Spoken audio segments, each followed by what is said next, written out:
Good morning. So before we get to the new stuff, let's just spend 5 or 10 minutes reviewing what we did last time, very quickly. This time I did not have any flashcard, but we can still do it more, informally. So remember we looked at exchange rate prices under fixed exchange rate regime. So we discussed what the central bank could do in case of a crisis, in case of pressure on the fixed exchange rate. What are the options for its central bank? You remember?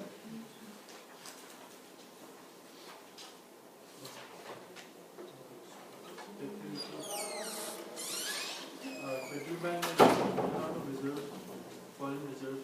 That's the reason for the pressure. So what can the central bank do in that case? They can convert, they change it from fixed to floating. That's the final thing that will happen if nothing works before that. Because before that, what else? Because doing that, given the pressure, generally means a strong devaluation of the currency, which is not desirable. So before that, what can the central bank do to try and prevent that from happening? Generally, at times of crisis, a lot of the demand of the excess supply is due not to genuine reasons, but is due to speculative reasons. People sense that the central bank is running out of reserves, so they put it under more pressure by selling the currency. So what would the central bank do to try and convince people that that is not the case, that they are not under pressure? Increase the interest rate. Increase the interest rate, the domestic interest rate. Why would that work? Increase the exchange rate. It will make investing in the domestic financial market more attractive. And therefore it will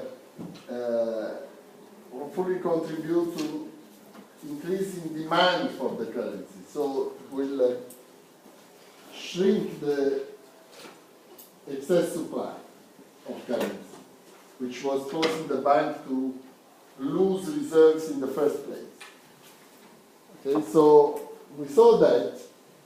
Then we saw a kind of sort of trinity of options we considered, including fixed exchange rate regime, independent monetary policy, and free capital flows. We saw that we cannot have all those three at the same time. We can only choose any two of them. Remember? Why? Why would that be the case? Just pick any two of these three I mentioned and explain to me why, after picking these two, the third one is not feasible. What makes the third one infeasible? I said fixed exchange rates, independent monetary policy, free capital flows. Please pick any two and explain to me why picking those two makes the third one infeasible. This could be a very nice exam question, Very nice. So please give me the answer now. You may come to be happy about it, because, Yes? So if you have fixed exchange rates and free capital flows, then Okay. you cannot have monetary policy, because the change in monetary policy will also change the price of your currency, and that way it affects your The exchange rate, and so you can't have Why will the independent monetary policy affect the exchange rate? so because of the money supply. So basically, if you change the money supply, Yes, that will also have an effect on your supply of money in the money market, right? and that will decrease your exchange rate. Why? What is the the linkage. so in the short run, if you increase the money supply, that leads to higher demand for goods, and so people will import more because they will have this misconception that they have more money now, and so that will drive down the exchange rate. That's a kind of more, stretched link. There may be some truth in that, but the more immediate link with the higher money supply is even by what? Even before you get to the higher output and, as you said, higher demand for goods, there is even something that happens. So why is that demand for goods increasing? So the J curve, right? What is it that's stimulating the economy when you have higher money supply?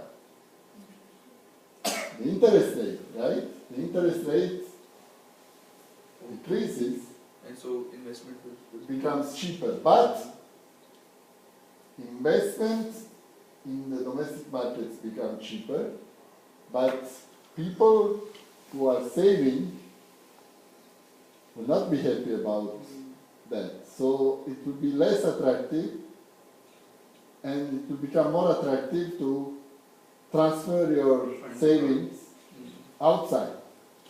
So this will put pressure on the exchange rate.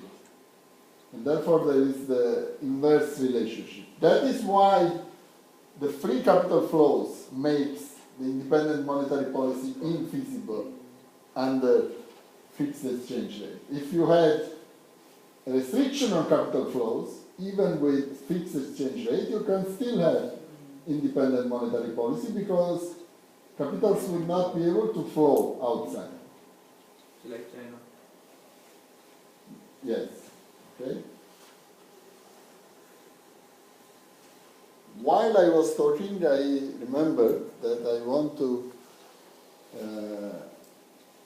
make sure that I decided better not have a quiz this week because things were getting too cramped.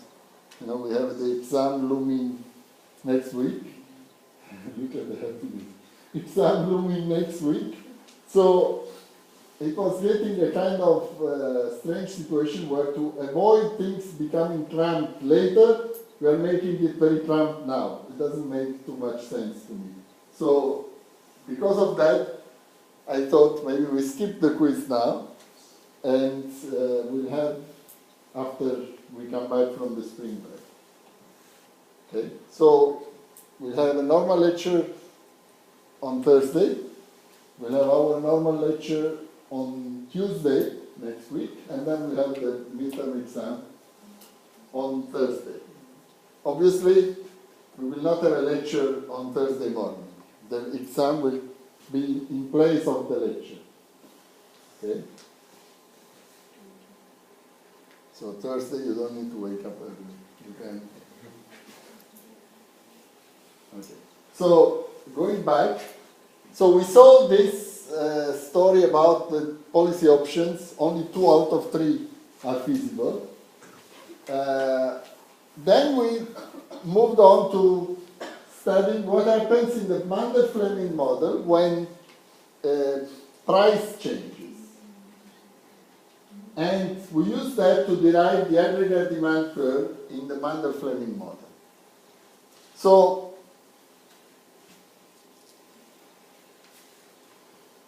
describe to me what is the aggregate demand curve in the Mundell-Fleming model.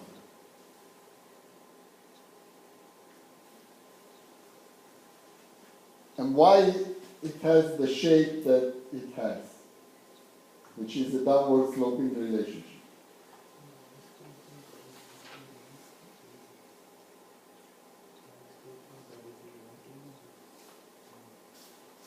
Any idea?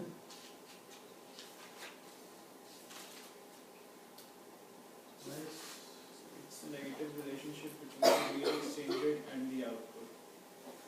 So first of all, let's define it. What is the aggregate demand curve? How much end goods produced in the economy will be economy. That's one part of the story.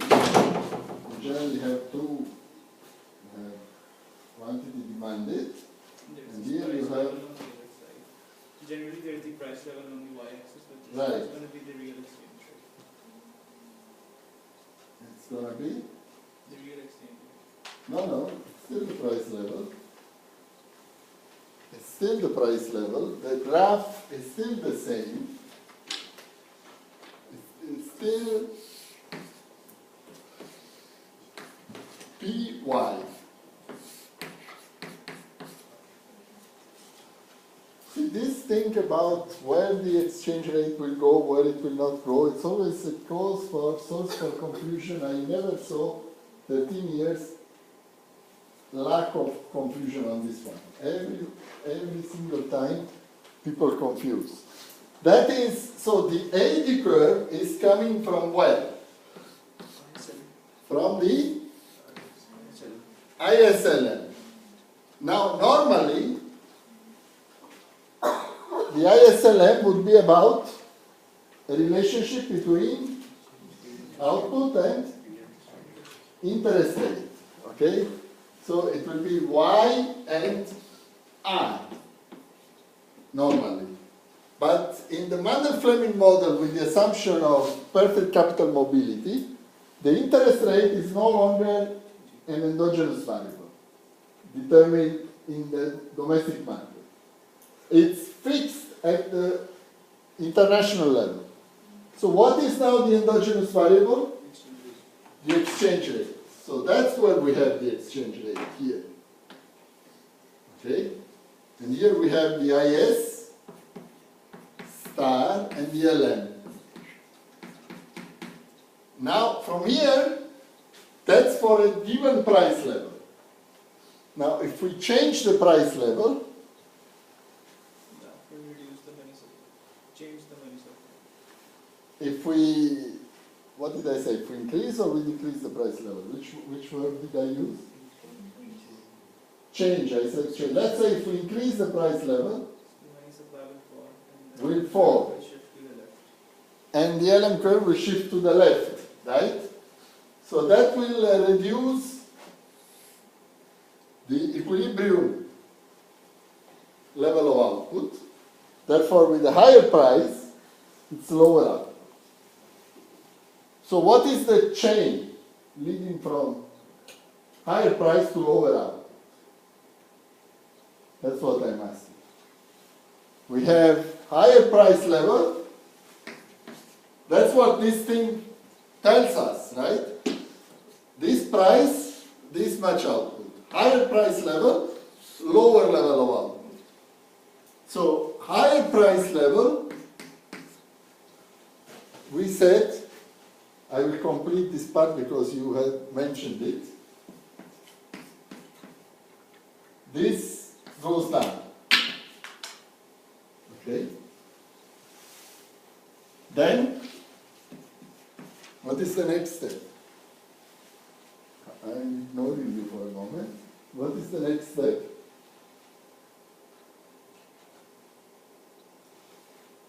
Sir, due to the decrease in the LM curve, E has increased, which will cause our NX to go down.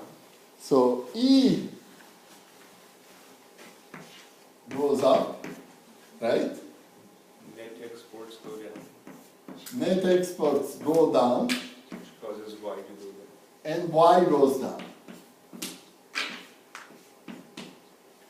This is the reason for the downward sloping shape.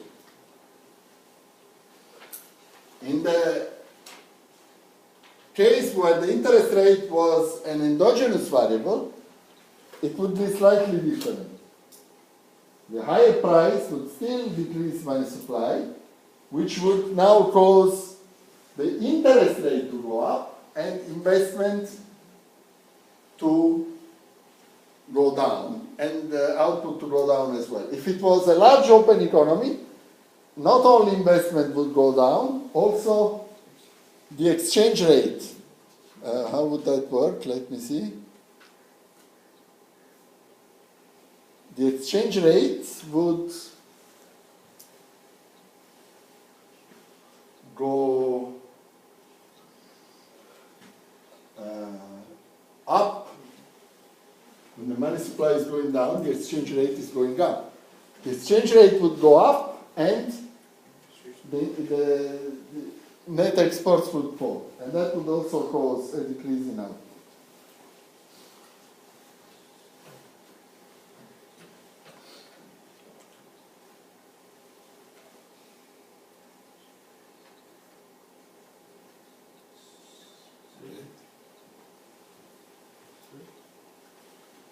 So basically, the movement, first the LM curve will also shift, and then output will decrease also due to the change in planned expenditure. Yes, because let me complete this in case the interest rate is an endogenous variable. This would go up, and then I would go down, and probably C also, and Y would go down. Okay?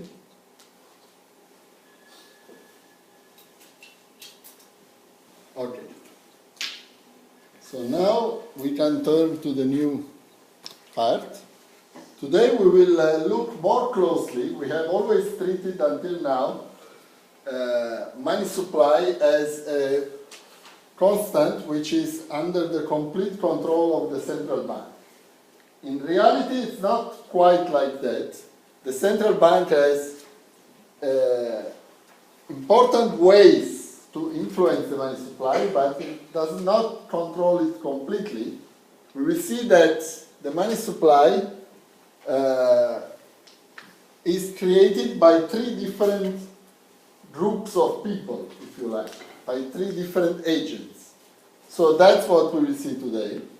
And we will see how the central bank can use the thing that it controls directly, which is the monetary base, to achieve the intermediate target, to influence the intermediate targets in order to achieve the ultimate goals of low inflation and stable growth. Okay? So, first,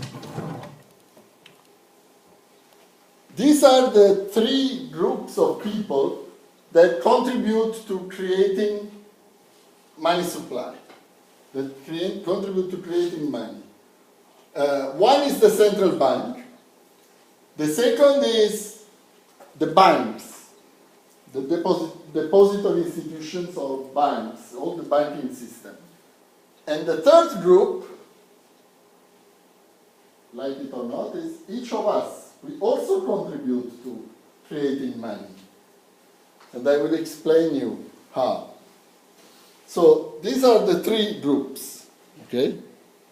Now, the first input to creating money must come from the central bank, obviously. We are not in the business of printing money, and neither are the banks for that matter. The only institution that prints money is the central bank. So the central bank prints money to buy real assets, and that way will introduce the money in the system, in the economic system. And people will accept that money because they know that other people are going to accept that money. We only accept the banknotes that we do because we know that they will, when we turn around, they will be accepted.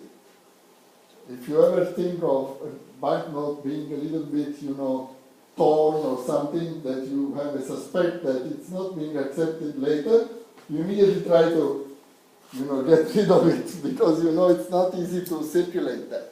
So the reason why we accept the money coming from the bank, central bank, is because we know it will be accepted by others later on. Okay. So this balance sheet of the central bank will consist of the assets it buys, and the liabilities are the money that it has introduced in the system in the form of reserves and currency and deposits. But here, this I'm taking from Abel Bernanke. It goes in steps to build up your understanding of how the monetary system works.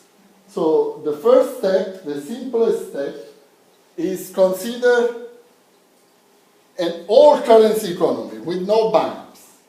So if there is an all-currency economy, then all the money that is printed by the central bank comes to us as currency. Okay? That's the first step. Now, introduce the banks. When we have banks, what we do when we receive the money? We don't want to carry all money with us, so we go and deposit the money in the bank, right? Now, the bank has a choice.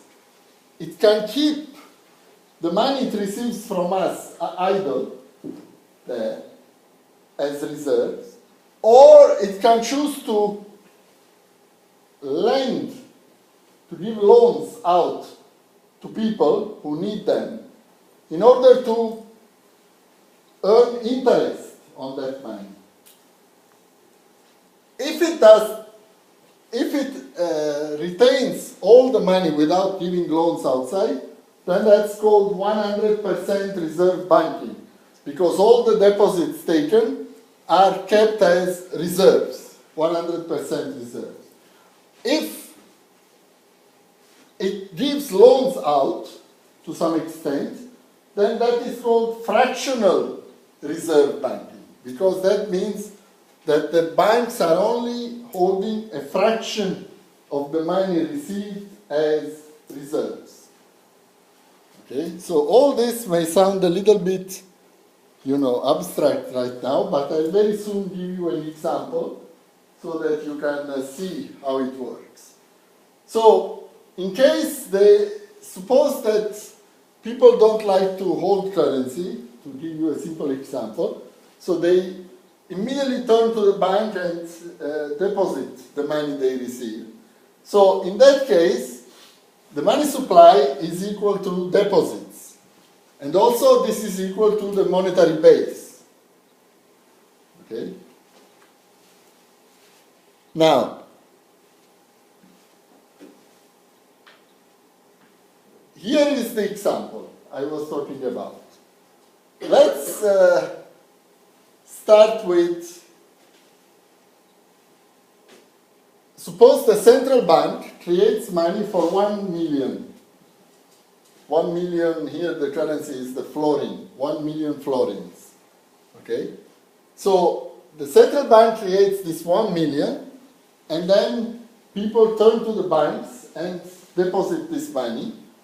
So this becomes deposits, 1 million. So this will be the balance sheet. Okay.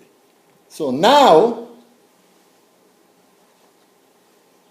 if the central bank does not like to see all those 1 million sitting idle, but wants to earn interest on some of that, it may decide to hold just 20% as reserves, just in case, and the rest give it out to loans.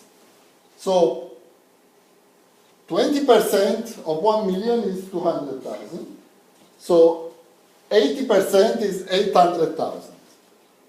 Okay, so it gives this 800,000 out as loans, and those people who get the loans, they immediately turn back and put them in the bank as their own deposits. So the deposits have now become 1,800,000. On the other hand, we have reserves of 1 million and loans of 800. Why is the reserves are 1 million? It was 200 initially, plus the 800 coming from the new loans deposited. So that's 1 million. Okay? So total is 1,800,000. Now this is the first round of expansion. Okay? So the moment, this is the point I'm trying to make. Here, if there is no lending the money out, if there is 100% reserve banking, then the deposits will be equal to the base, to the monetary base, and there is no creation of money by anybody other than the central bank. The only money that is created is the money created by the central bank, this one. The moment the banks decide that they don't want to see all this money sitting idle, but they only hold part of that, say 20%, and they lend the rest, they are also creating money. And this happens through successive rounds of expansion of loans and deposits. So here is the first round. First, 1 million is too large. We want to hold only 20%. So let's hold 200,000, 800,000 loaned out. It comes back here. Total is now 1,800,000. First round of expansion. Okay? Then we turn around as a bank, we see that reserves are 1 million, but total is 1,800,000. So we want to hold, our rule is 20%, right? So 1 million is way too much here. We only want to hold 20%. What is 20% of 1 million? Oh, sorry, 1,800,000. It's 360,000, right? Here you need to be focused and follow, otherwise you get lost. 360,000. Okay, so you hold 360,000 and you give out what is left, the difference, which is 640, right? 1 million minus 360, you loan it out.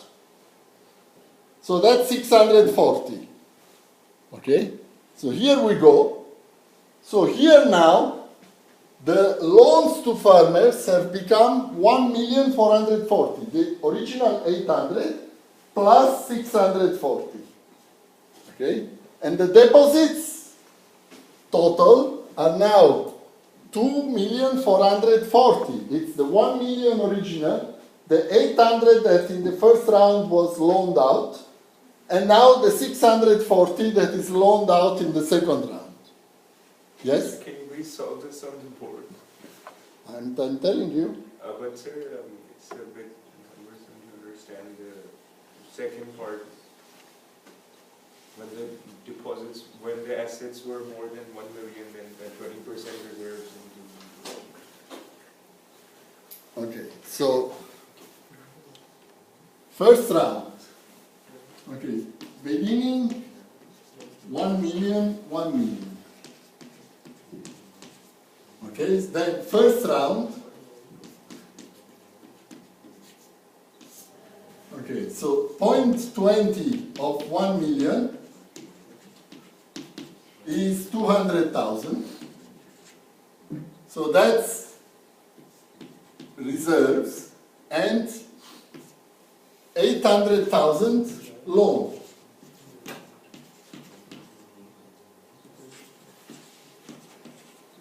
Okay, so we have new balance sheet. You want me to also, new balance sheet is here. If you want, I can give the detail. Assets.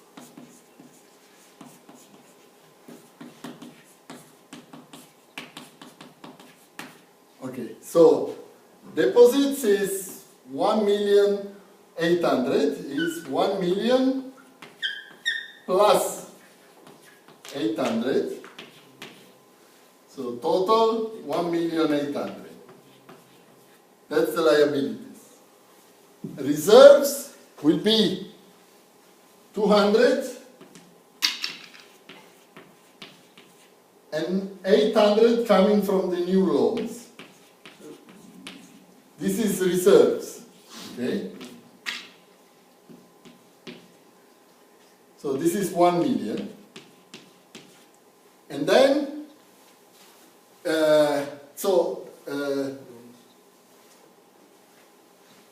then we will have the 800. And so the total is 1,800,000. This is the first round, okay, of expansion. Then second round.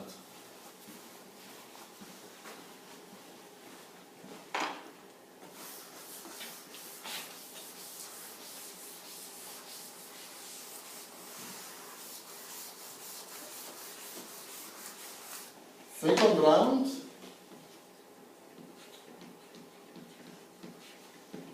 So again, 0.20 of 1,800,000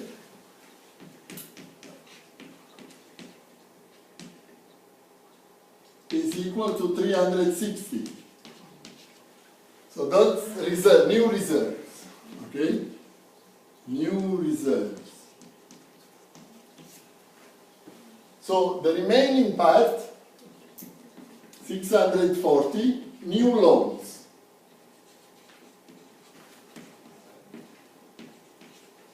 Okay, so the new balance sheet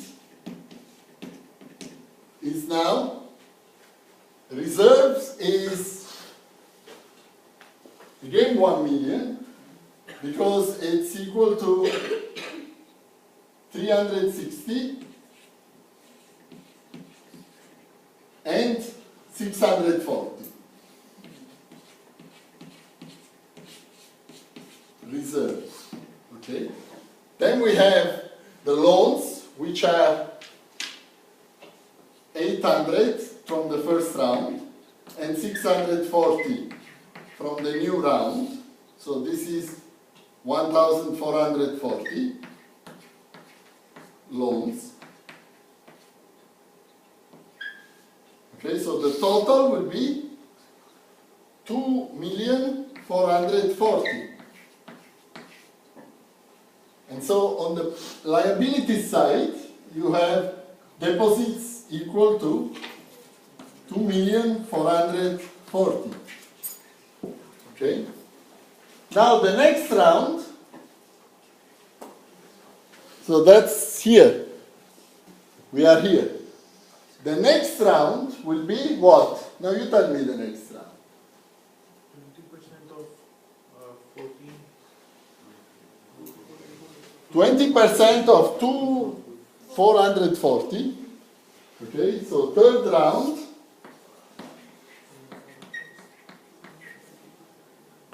20% of 2,440. That's 488, right?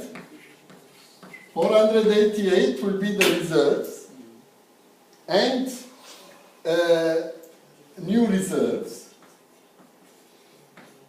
And then the loans will be, the new loans will be the difference, 1 million minus 488. 512 new loans. So you see how round after round the new reserves are going up. It was 200,000, then it became 360, now it's 488. So we keep expanding, okay? When will this stop? So here you have new loans, so that will be added to this. So in the third round, in the balance sheet, now you'll have the total of 2,952,000, right? I think. That's the, I don't have it here, but it's the sum of that, 2,952,000. So when will this stop? When this expansion stop? So we can't produce any more loans. When you turn around and the 1 million you see is exactly 20% of your total. That's where you are happy. When you say, that's my rule. Now, my reserves are 20%, so I don't give any more new loans. So that will happen when 5 million. the total is 5 million, right? If the rule is 20%, that means that if there was a monetary base of 1 million, then there must be 4 million being created as loans by the banks. So the banks actually create much more money than the central bank. And this is why the monetary base is sometimes called also high-powered money, because it's like from a small thing you produce a much bigger amount. Okay, so that's the end result. At the very end of these multiple rounds of expansion, you will have 1 million in reserves, 4 million in loans, total 5 million. And on the other side will be 5 million deposits. Okay, so that's the balance sheet. This is in the case that there is no currency, that people immediately turn and put everything in the bank. Okay? So, in such a case, when there is no currency, then if we call with the small letters RES the ratio of reserves to deposits, you know, this is reserve deposit ratio. Okay, that's a very important quantity for bankers, the reserve deposit ratio, because it precisely sets the rule, how much money to hold, how much money to give out as loans. So that's the reserve deposit ratio. So that reserve deposit ratio times the amount of deposit will give you the monetary base. Okay, so the money supply, which without currency is equal to total deposits, will be equal to the base divided by this ratio. Okay, so you see that this is with fractional reserve banking. This 1 over RES is the money multiplier. It's the quantity that from a given base makes money supply become bigger. Right?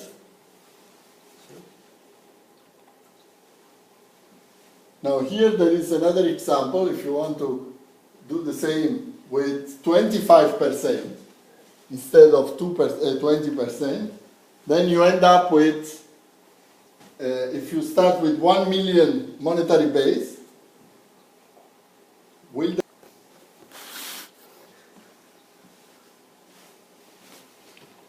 Okay, so we have seen how we get to this relationship, which is the relationship between money supply and the monetary base, through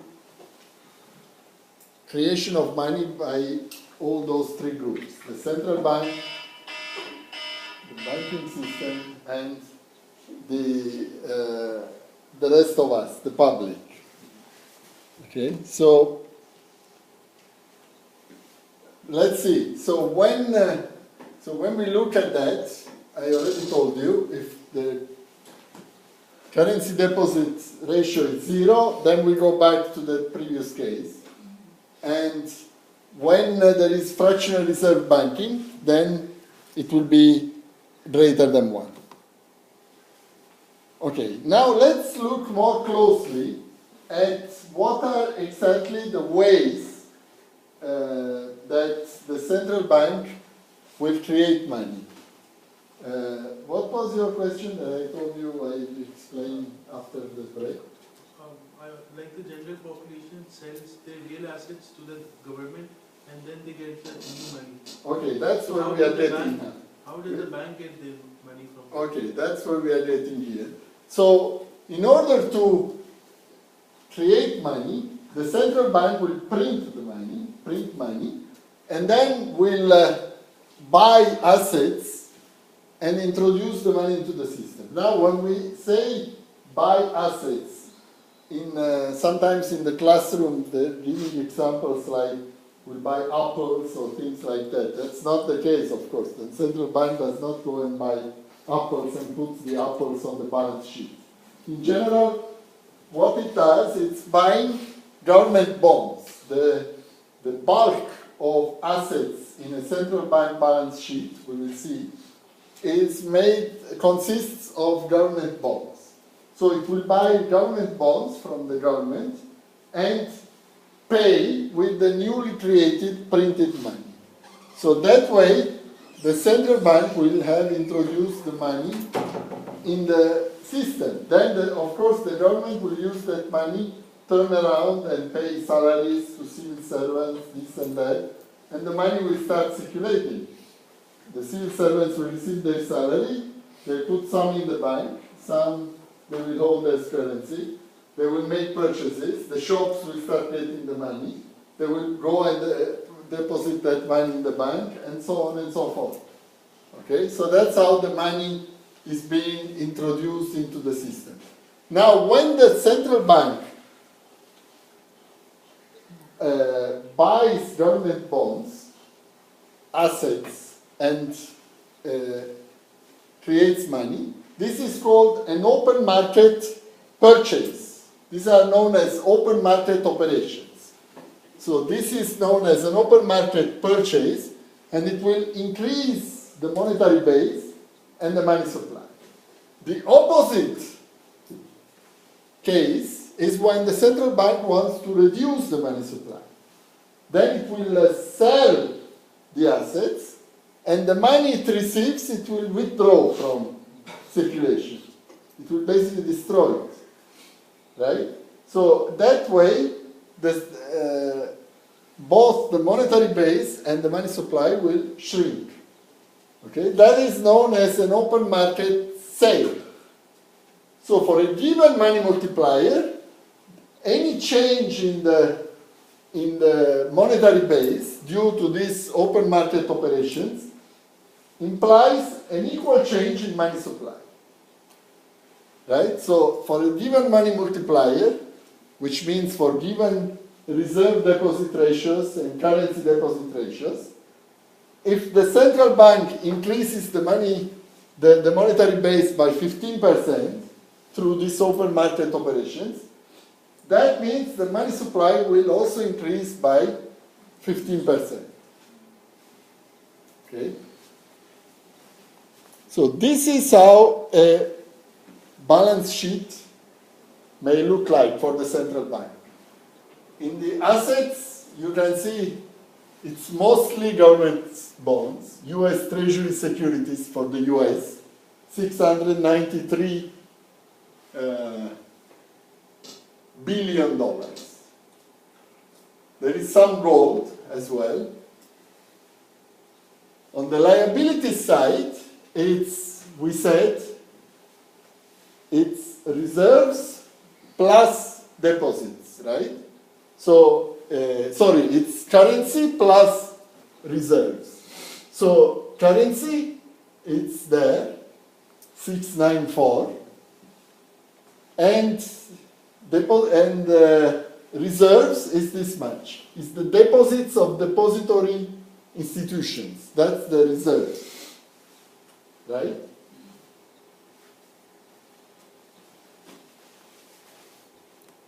Another way of looking at it is this way. It's a nice representation.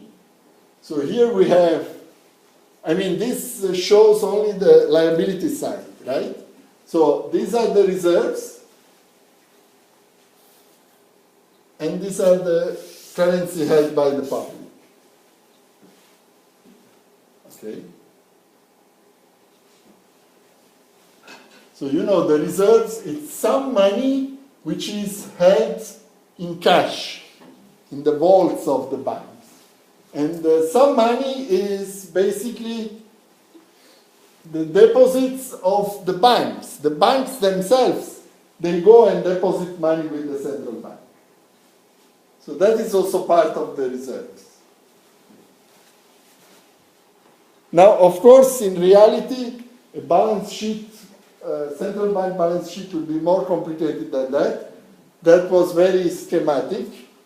Here it's the real case for the State Bank of Pakistan, but the main bottom line is the same. You can see that the bulk is these claims on central government, which basically is the government bonds, right? Government bonds constitute the bulk of the assets, okay?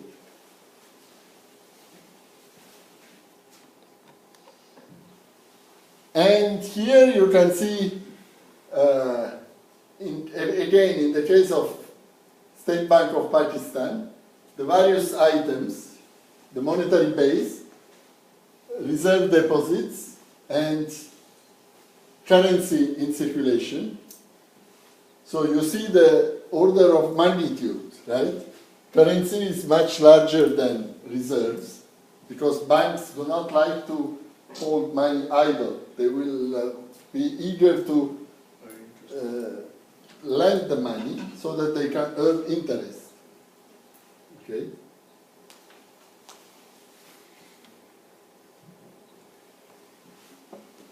Okay. So here it's the liability side of the same balance sheet. Okay?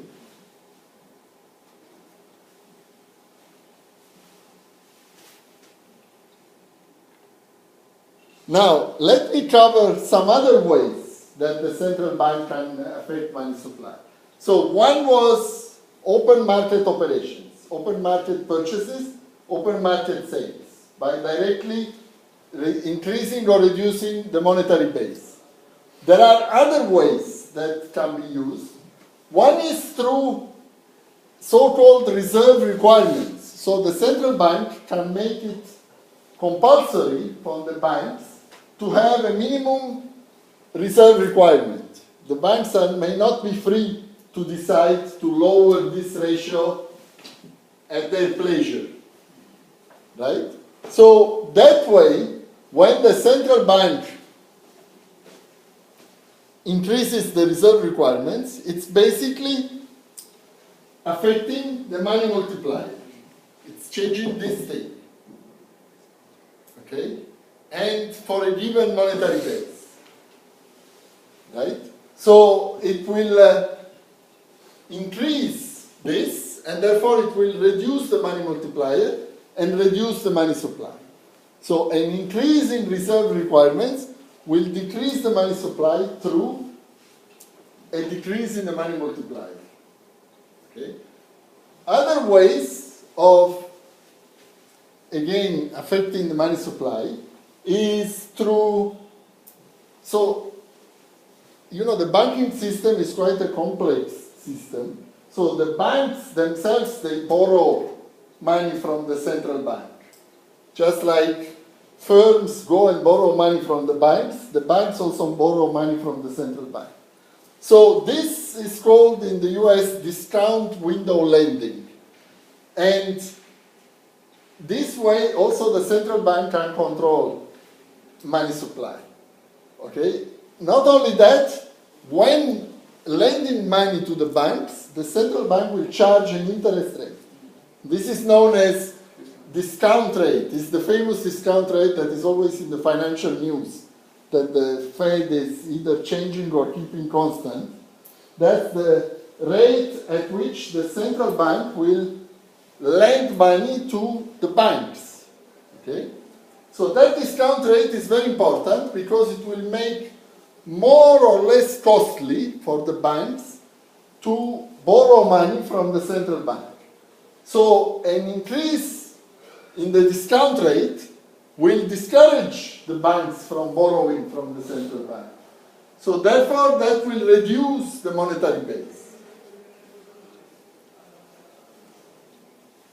Okay. On the other hand, by lending to the banks, the central bank will encourage this, and therefore it will increase the money supply. Okay, so these are all the ways that the central bank can affect money supply. By open market operations, reserve requirements, discount window lending, and changing the discount rate. Again, this is the order of magnitude of some important items in the monetary system. Currency, you see it's very large, $648 billion. Reserves, much smaller. Base, deposits, and total money supply, which is currency plus deposits. So currency and deposits are about the same. Okay, then you have the ratios. So the discount, the interest rate which the bank charges the people is more than the discount rate central bank charges the banks. Exactly, yes.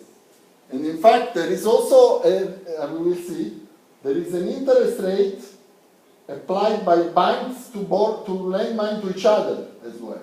As I said, it's a complex system. So that rate is somewhere in between the rate that is charged by the banks to the public and the discount rate. Actually, it used to be that way. Now it's almost the same as the discount. We will see that. Okay? So this is again the same story of those items, monetary items for Pakistan, monetary aggregates. So we have basically broad money. It's more than the money supply. It also includes interest-paying money. You know, the F and G, which are the time deposits. These are money that you deposit in the bank and then you get interest from it. So that's generally not completely liquid, so it's not considered money supply. The money supply is generally the M1, narrow money, okay, which is the currency in circulation, deposits with Central State Bank of Pakistan, and the demand deposits, the deposits which are liquid, which you can go and get immediately. Okay? And then there is reserve money, which is the reserves. Currency, cash in tills, bank deposits with the State Bank of Pakistan, and other deposits with the State Bank of Pakistan. Let's quickly summarize what are the factors affecting what. So actually, I'll jump directly here because this is a description of this table. So increase in reserve deposit ratio will not affect the monetary base. It will decrease the money multiplier, so it will decrease the money supply. Increase in currency deposit ratio, so anytime we decide to hold more money in our pocket, not bring it to the bank, then we are decreasing the money multiplier and decreasing the money supply. Open market purchase, no change in the money multiplier, but increase in the monetary base and increase in money supply. Open market sale, the opposite. Decrease in base and decrease in money supply. Increase in reserve requirements, again it's decrease in multiplier through this, but no change in the monetary base. Remember that the reserve requirements do not change the monetary base. You can remember if we go to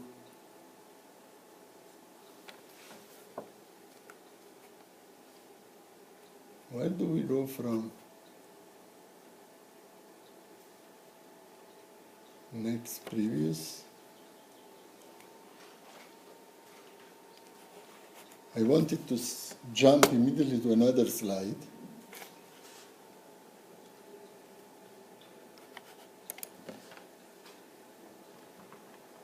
We go here. The reserves are always 1 million here. The reserve deposit ratio will change whether this part, you know, the money multiplier and then the total money supply. You know, if you compare this with that example here, with this example, where the reserve deposit ratio is different, the money multiplier becomes different and the money supply is different. But the initial monetary base is the same in both cases. So that's why with an increase in reserve requirements, we do not have a change in monetary base, but we only change the money multiplier. Okay? With discount window borrowing, we increase the monetary base and the money supply. And with the increasing discount rate, it makes more costly for banks to borrow from the central bank. So that will discourage having reserves, so decrease the monetary base and decrease the money supply. Okay. So having seen this, now we can move on. We know now we have an understanding of how the central bank can control money supply.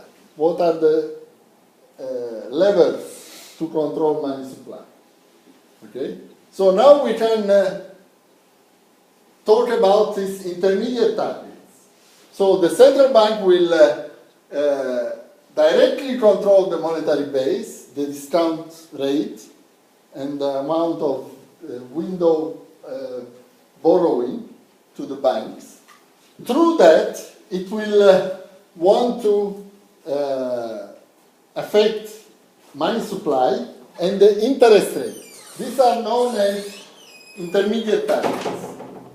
And the ultimate goals are the goals of low inflation and stable economic growth. Okay? So, here, this graph, relating to your question, there are two rates. One is the Fed funds rate in the US, which is the rate at which banks lend money to each other. And the discount rate, the green one, is the rate applied by the central bank. It used to be higher, the one that was applied by the banks to each other, but after here, I think it's out of the, I don't know why that graph should continue for a while, more than 2003. You can see the part where it becomes the same. Let me see. No, it's in the book. In the book, it was extended to a few more years. So you could see that after 2003, the two rates are exactly the same. There is no longer a difference. Here you can see it changes much more because the rate applied by banks to each other is determined by the market. But the green one is determined by the state bank. Sir, but doesn't that limit the power of the bank to control money supply through discount rate? No. So because then It used to be that the central bank, that is why it used to have a lower, as you can see, to try and encourage banks to borrow from itself rather than from each other. So if they really wanted to borrow from each other, they had to pay a higher cost, a higher interest rate. But that's exactly the thing that I was going to show you here, that after 2003, it's no longer happening. The two rates are exactly the same, but for some reason it's out of the graph. So I can't show you that, but believe me, it is like that. Now, let's see in a few typical situations whether it's good or not to target the interest rate. Okay, so in case there is a shock to the financial market, say an exogenous shock to money demand, then if there is an exogenous shock to money demand, the Allen curve will shift. If the central bank is targeting the interest rate, it will react by suppose the shock to money demand shifted the LM curve to the left. The central bank will increase money supply if it's targeting the interest rate to bring the LM curve back to the original position. So therefore this policy by the central bank of targeting the interest rate will be acyclical because there will be no effect after the policy on the business cycle. Okay, so it will be good to stabilize the economy.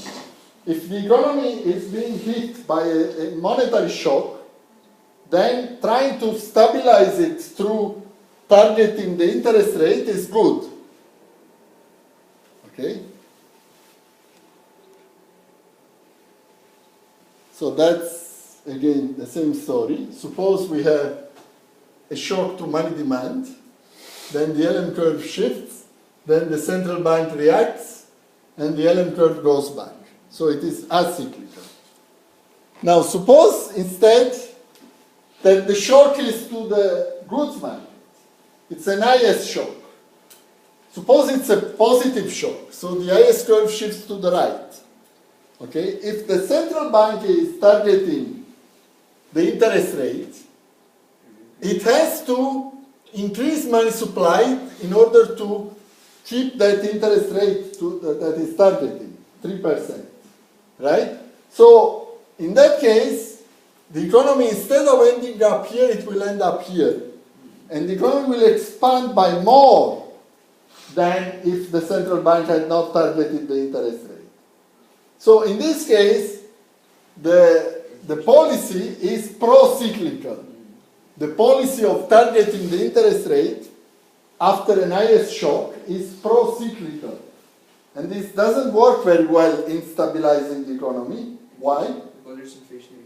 Because it will amplify the shock.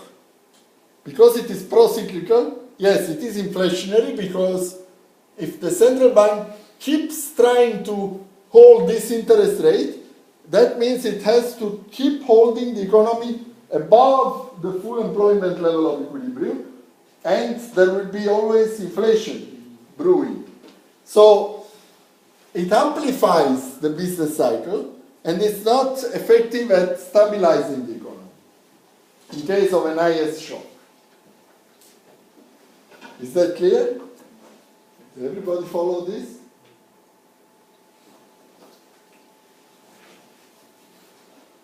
The next one is if there is a supply shock, a shock to the full employment line. Suppose we are here, and now there is a shift of the full employment line to the right.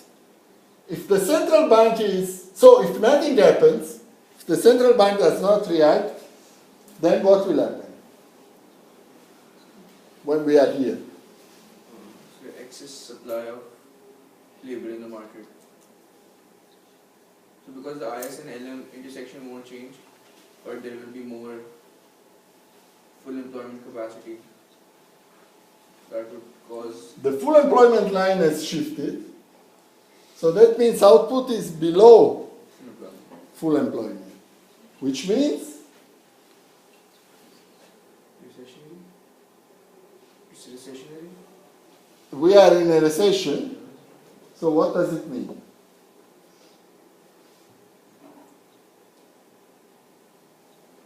Come on, this is what we did in the early times, in the early weeks. Have forgotten? Removed? Why you are staying here and learning this, not to get the grade as I was trying to explain in the very first class, but to retain this information so that you can process it, and when you are required to use it, you are able to use it.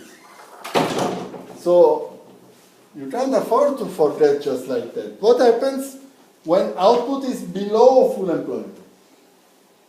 What happens? The price level decreases. The price level will decrease, okay? And this will increase the real money supply and shift the LM curve to the right and bring the economy back to the full employment. But if the central bank is targeting the interest rate, it cannot let that happen. So with the targeting the interest rate, if there is a shock to full employment line, the central bank, what will be doing is to keep the economy in recession, basically. It's a very wrong policy, right? It will keep the economy in a recessionary state by preventing. But what will it do? How will it target the interest rate? If you are the central banker, when you are here and the full employment line shifts, what do you need to do? So reduce the money supply. Reduce the money supply to match Price. the decrease in prices so that the real money supply does not change. So then you have basically what you have is a deflationary spiral, right? Because prices go down, you reduce money supply, and then prices have to keep falling because you're still in recession. And that's not good, okay?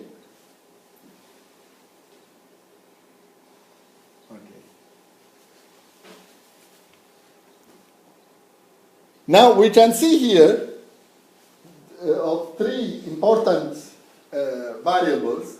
What is the time lag involved in their response to a monetary policy shock? So this is the interest rate. It reacts quickly. So in case of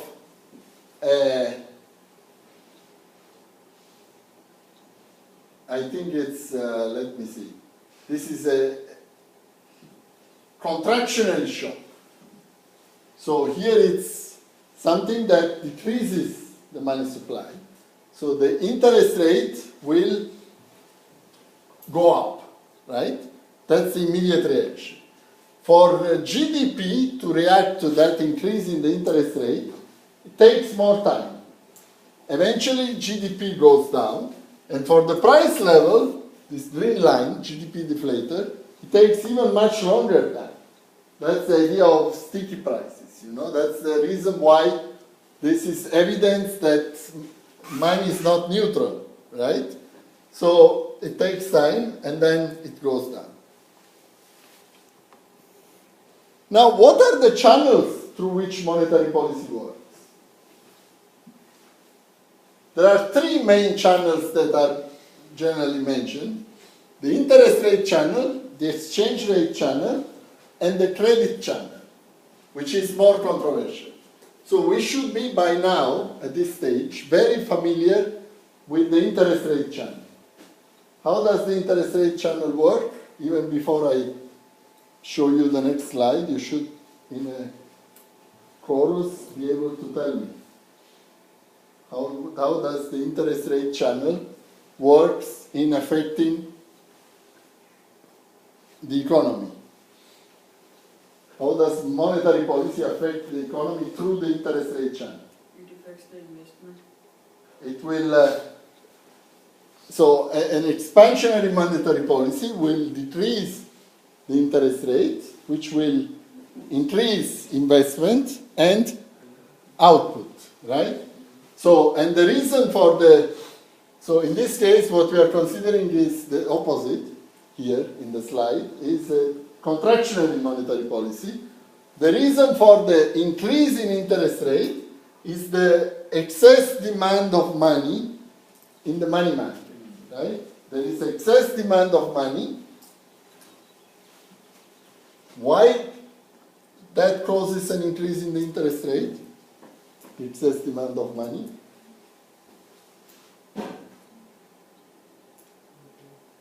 Why? The interest rate goes up, and But why? because Why when we have excess demand for money, the interest rate is going down? because the government wants people to hold less money. Yes?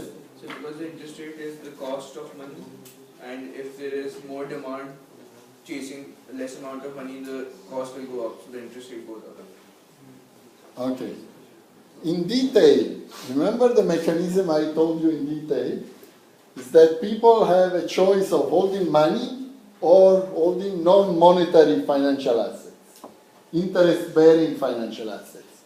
So if there is excess demand of money, that means they are getting rid of their non-monetary financial assets, and in order to hold on money, but that will depress the price of those bonds, say, the non-monetary assets. And the price of non-monetary assets is inversely related to the interest rate. So if the price of non-monetary assets goes down, the interest rate is going up. So that's the exact detailed mechanism which we studied, but for many of you it's evaporated in thin air. Okay. So after the interest rate goes up, that will decrease investment and consumption and output. The second channel is in an open economy, is the exchange rate channel, right? So we've seen the inverse relation between money supply and the exchange rate. Right?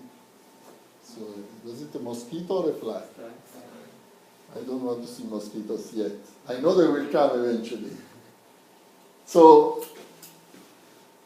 this one I'm not going to spend time here. It's very recent. We spent a lot of time on this relationship. Higher exchange rate, lower net exports, and lower output. That's the second channel. These two channels are pretty much well accepted. The third one is the credit channel. Okay? The credit channel works both on the supply of credit side and the demand side of credit.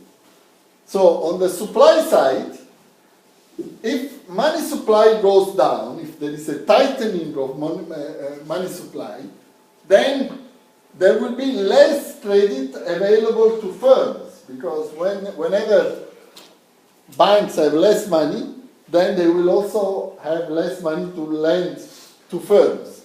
So because of that, there will be some kind of credit rationing, and therefore that will contribute to shrinking the economy. On the demand side for credit, now this is the firms asking for credit, right? Why would that shrink?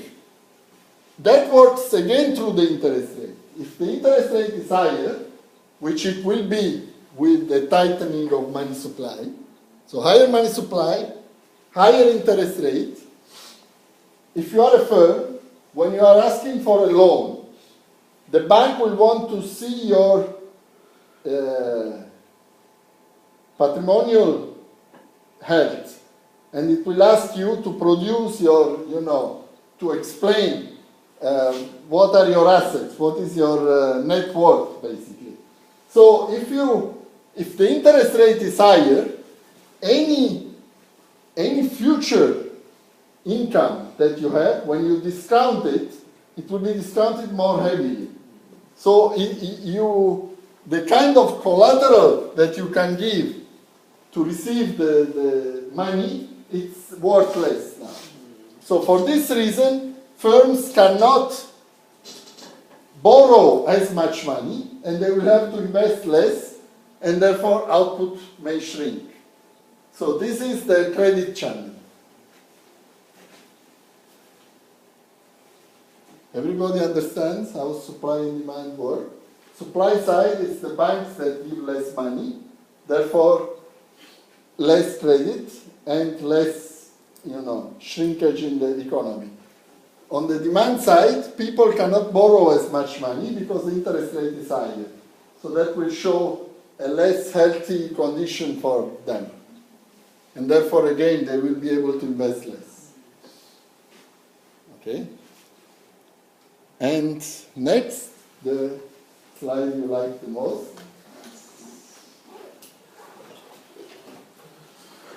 So I'll stop here today.